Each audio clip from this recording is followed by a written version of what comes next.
Today we're at Alzheimer's Association Central Coast. I'll be joined by Executive Director Rhonda Spiegel and Board Member Mel Schwimmer. Let's start our spotlight. Thank you, Rhonda, for joining us today. I'd like you to start off by telling our viewers the mission of Alzheimer's Association Central Coast. First, thank you for inviting us. We appreciate the time. The mission of the Alzheimer's Association is to advance research to find a cure for Alzheimer's disease, to provide services to the community that give care and support to those people with and families struggling with the devastation of the disease, and to reduce the risk of dementia by educating the public about brain health. And why should our viewers care about the work of the Alzheimer's Association? It seems like a crazy question, but let us know why. No, I mean, it's important. Today there are 5 million people in this country who have Alzheimer's. By the middle of the century, that number will double, triple in the Latino population. 1 in 6 people over the age of 65 will get Alzheimer's, and by the time you reach 80, it's 1 in 2.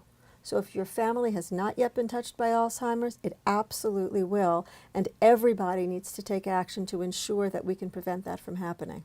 Can you explain to me exactly what Alzheimer's is and how it differs from dementia? And is it a normal part of the aging process? That's a good question, because I usually answer it with what it's not. It is not a normal part of the aging process at all. Absolutely not. Dementia is a general term for many different sort of processes that get us there. Alzheimer's is the most common form of dementia, and it is actually destruction of the brain cells. And as the brain cells die, your body becomes less able to do the things that it's able to do. And what is the Alzheimer's Association's work in helping families, helping the community deal with Alzheimer's? Our services include, we usually get people either by phone or walk-in.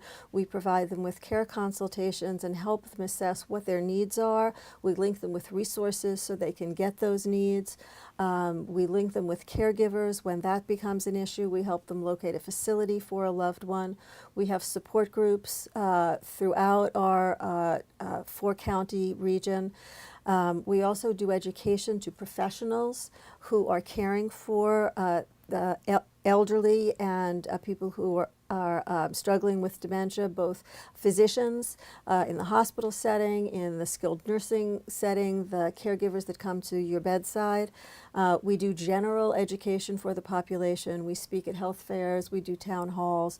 People need to know what Alzheimer's is. They need to recognize the warning signs should they have a loved one who's affected by it. And they do. We all can take action to maintain our brains.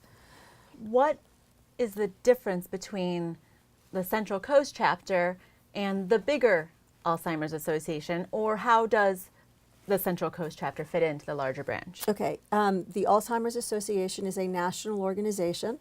Our headquarters is in Chicago. We have 75 chapters throughout the country. The California Central Coast chapter is one of 5 chapters in California. And we all, the chapters locally and our headquarters in Chicago, work to provide and support the full mission of the organization. Well, thank you, Rhonda, so much for talking with us and letting us know about this very specific and can be overwhelming disease. But luckily, there's an organization such as yours that is in town and helping to support the community when it comes to tackling this issue. Next up, we'll be talking with Mel. Great.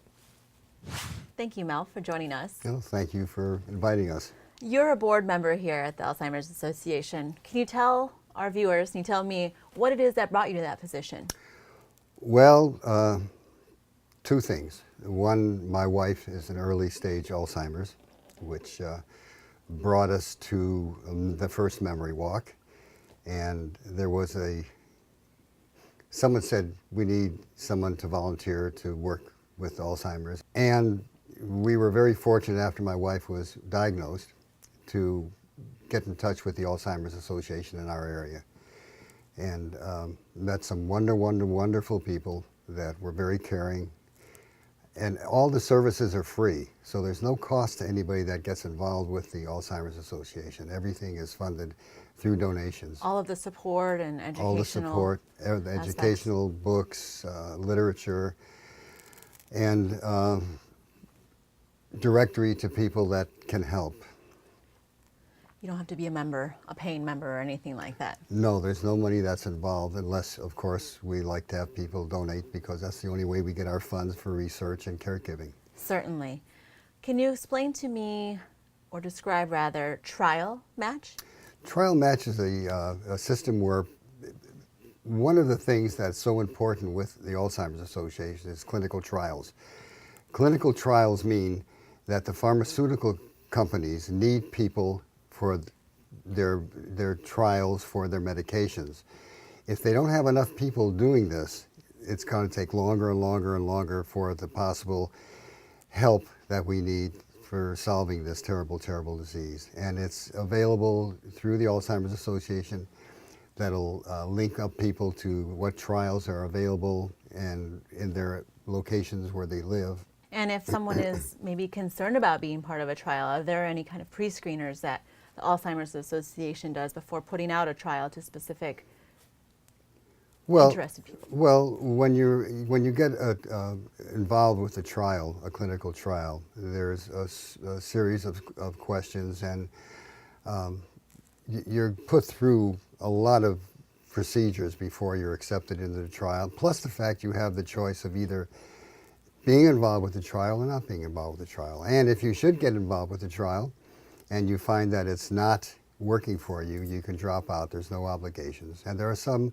monetary remunerations also. Well, we've talked with Rhonda, and now we're talking with you, and we've learned the importance of fighting this disease, finding a cure, getting help. What action can our viewers take to help the Alzheimer's Association in its work? Well, first of all, we need money. That's number one. Volunteering is very important. And selfishly, as Rhonda said, the chances are that you're going to be touched by Alzheimer's. It's pervasive, it's getting more and more and not less and less. We used to think that it was only our grandparents and our older people, but now it's affecting our spouses, it's affecting aunts and uncles and friends, and unfortunately it's getting younger and younger, and it could be affecting our children if you're at a certain age. So the involvement is very, very important for everybody. Advocacy is most important. It's so easy to do, it doesn't cost anything. It's just calling and saying, I want to become an advocate, letting our elected officials know that this is a disease that's going to impact us financially at a very, very high rate. Mel, how can our viewers find out more about the Alzheimer's Association Central Coast? If you're using the internet, if you're on a computer, www.alz.org for the information, and you can also look it up in the phone book. We're very, very available. Sounds good. Thank you so much for talking with us today. Thank you for sharing your personal story, and we'll hope that our viewers definitely realize the importance of the work that you're doing here and lend support. Thank you again. You're watching Nonprofit Spotlight. If you'd like your nonprofit featured in a future Nonprofit Spotlight, contact us at the information on your screen.